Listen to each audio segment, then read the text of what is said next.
Maka kata Allah Subhanahu wa taala melalui lisan Nabi Muhammad sallallahu alaihi wasallam, kamu tak usah punya banyak-banyak, punya yang 3 saja cukup. Yang pertama, qalban syakira, hati yang selalu bersyukur. Yang kedua, lisanan dzakira, lisan yang selalu berzikir. Yang ketiga, zaujatan salihah, istri yang salihah, tu'inu ala imanihi, yang menolong iman kita.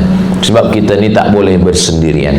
Mudah-mudahan yang belum ada istri disegerakan Allah dapat jodoh, insya-Allah. Amin. Amin. Saya tengok yang sebut amin yang sudah beristri. Maksud yang sudah beristri sebut amin itu maksudnya untuk anak-anak kita. Ini saya bagi tahu sebab nanti bila balik istri bertanya, tadi saya tengok di kamera Ustaz Somad tu awak sebut amin. Kenapa amin? Untuk anak kita. Saya ingin menyelamatkan saudara-saudara saya. Nah, kata Nabi SAW, kalau sudah punya ini yang 3, hati bersyukur, lisan berzikir, istri solehah, kitalah pemilik dunia beserta isinya. Yang keempat, dia senang ditengok, dipandang, taat patuh pada perintah suami, dan dia pula menjaga harta dan anak kita kalau kita pergi, lalu kemudian selalu mengingatkan kita, al-mu'minuna wal mu'minat ba'duhum awliya'u ba'd, ta'muruna bil ma'ruf wa tanhauna 'anil munkar. Saya ni Ustaz Abdul Somad bila pergi ke mana-mana dia selalu video call, dia selalu tanya, awak sedang di mana, pergi ke mana, kain yang saya bagi ada dipakai atau tidak, baju pergi, sembahyang subuh di mana. Kalau dapat istri macam itu bukan istri, itu adalah bidadari surga yang dikirim Allah Subhanahu wa taala. Nanti bila tuan balik ke rumah, sampaikan kepada dia, engkau adalah bidadari surgaku. Kata dia, mana mungkin saya bidadari, saya gemuk. Engkau bidadari yang diturunkan Allah dekat restoran.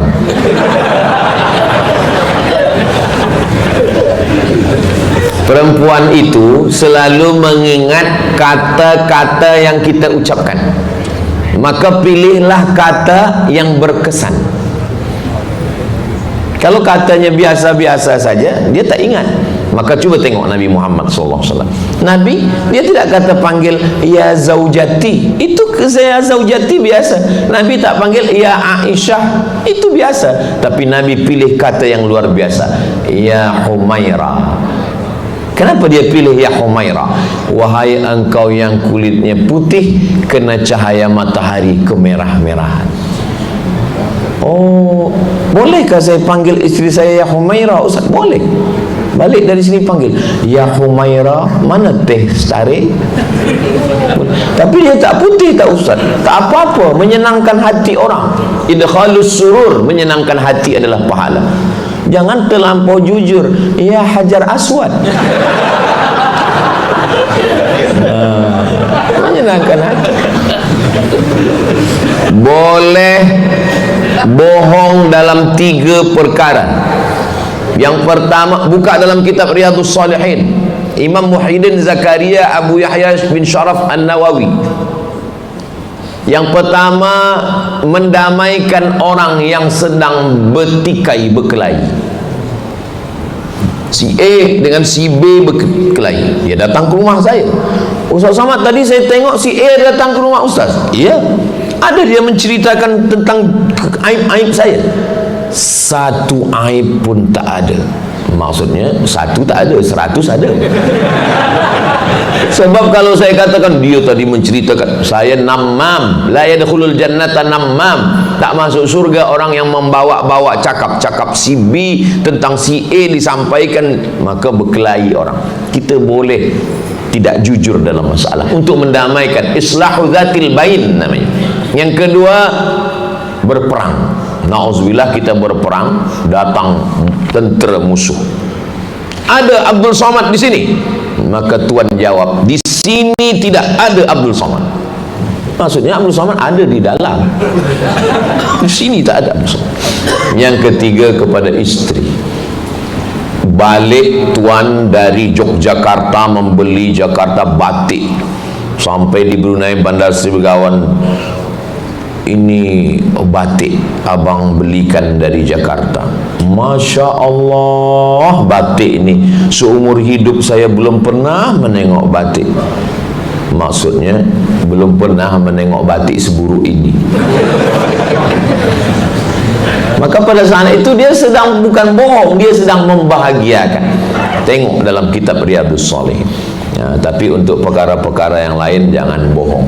Sebab ada lagu yang mesti pandai membohong, itu tak boleh. Mudah-mudahan kita, anak-anak kita, keluarga kita semuanya istiqamah insya-Allah. Amin ya rabbal alamin. Man shalla subha fi jama'atin, sesiapa sahaja yang salat subuh berjamaah, kana fi zimmatillah, maka dia dalam tanggungan Allah Ta'ala.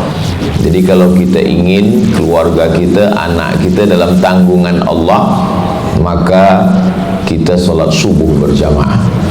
Man shalla subha fi jama'atin, siapa yang sembahyang subuh berjamaah, summa qa'ada yadhkurullah, selepas salat subuh dia tidak keluar masjid, dia duduk berzikir mengingat Allah. Summa qa'ada yadhkurullah, duduk berzikir mengingat Allah. Tatlu asyams, sampai terbit matahari. Duduk dia sampai terbit matahari. Selepas terbit matahari, summa yusalli raka'ataini, salat sunat 2 rakaat.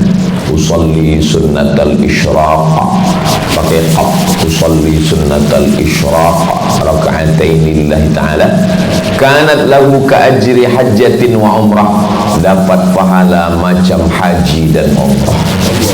Maka kalau kita mahu, saya tidak tahu di Brunei Darussalam berapa lama menunggu bila dah register nak pergi haji. Kalau di provinsi saya di Riau itu 30 tahun. Jadi kalau dia register sekarang 2024, maknanya 2034 4454. Jadi macam saya ni sekarang register umur 27 tahun. Jadi berangkat sekarang umur 47, umur 77 baru berangkat haji. Jadi jangan membatasi amal pada satu pintu sahaja, pintu haji. Padahal Allah buka pintu yang lain. Sembahyang subuh berjamaah, duduk berzikir mengingat Allah sampai terbit matahari, sembahyang salat sunat isyraq 2 rakaat, kanat lahu ka ajri hajjatin wa umrah, tamah, sempurna balasan dari Allah. Hadis ini ada dalam Sunan At-Tirmidzi.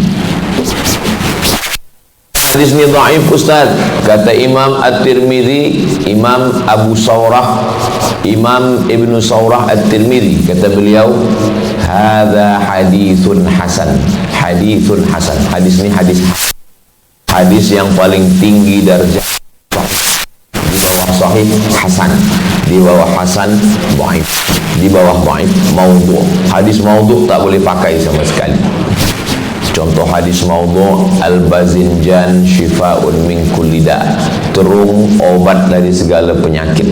Itu hadis palsu yang membuat tukang jual terung supaya laku, dia buat hadis palsu. Sayati rajulun min ummati, akan datang seorang lelaki dari umatku, adarru min iblis, dia lebih mudarat, lebih berbahaya daripada iblis. Ismuhu Muhammad bin Idris, namanya Muhammad bin Idris, lebih berbahaya daripada iblis. Yang dia maksud Muhammad bin Idris itu Imam Syafi'i. Kata dia lebih bahaya daripada iblis. Yang membuat hadis itu orang yang fanatik kepada mazhab Hanafi. Jadi dari dulu persaingan antar mazhab ini membuat hadis palsu sudah ada. Alhamdulillahirabbil alamin. Datang seorang ulama yang dia bermimpi pada suatu malam, dia ziarah Muhammad sallallahu alaihi wasallam. Mimpi itu dia dibagi satu kipas yang menghalau lalat. menghalau lalat. Selepas itu dia tengok takwil mimpi, rupanya makna menghalau lalat itu membersihkan Islam dari hadis palsu. Yang bermimpi itu lelaki namanya Muhammad bin Ismail bin Ibrahim bin Al-Mughirah bin Bardizbah Al-Bukhari. Dialah Imam Al-Bukhari. Bukhari bukan nama orang. Bukhari maknanya orang Bukhara. Bukhari orang Bukhara. Makki orang Makkah. Madani orang Madinah.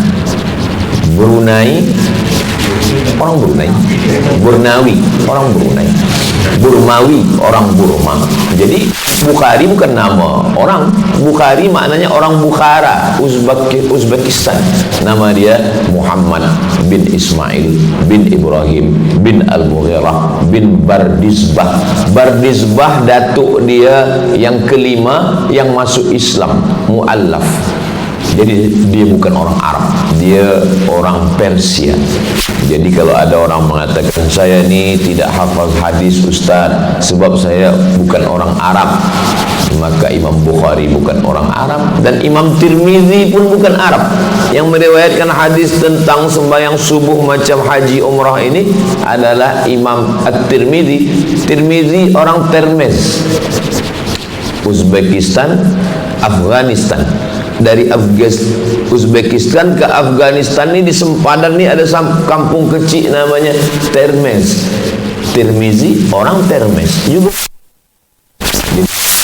Allah Ta'ala ingin angkat darjah orang-orang yang bukan Arab dengan datangnya Islam. Menyusun kaedah bahasa Arab, nahwu, grammar bahasa Arab ini adalah Imam Sibawayh, dan Sibawayh juga Arab. Nah, jadi Allah SWT muliakan sesiapapun sahaja. Dan tafsir yang paling panjang 24 juzuk, tafsir Imam Ibnu Jarir Abu Ja'far At-Tabari. Tabari juga bukan dari Tabrustan, juga bukan.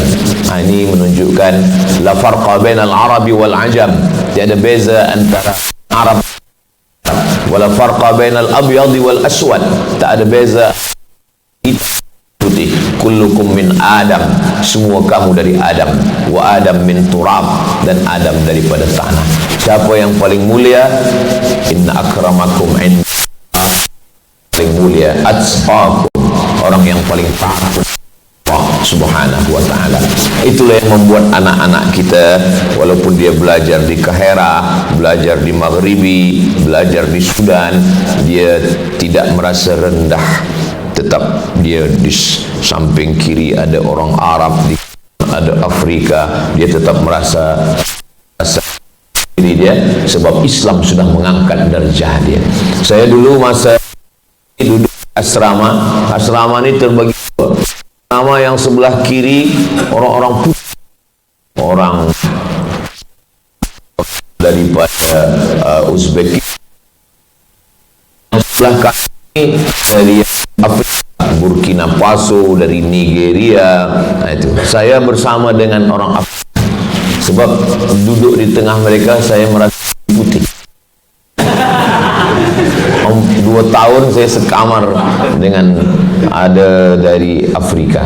Nah, itu. Dan orang hitam ni lebih lembut hatinya, lebih ramah, lebih mungkin begitulah dulu Bilal bin Rabah itu. Maka kata Nabi SAW, sami'tu dafana alaika baina yadayya fil jannah. Wahai Bilal, saya mendengar suara selipar engkau di dalam surga. Kalau Nabi mengatakan, wahai Abu Bakar, saya mendengar suara selipar engkau dalam surga.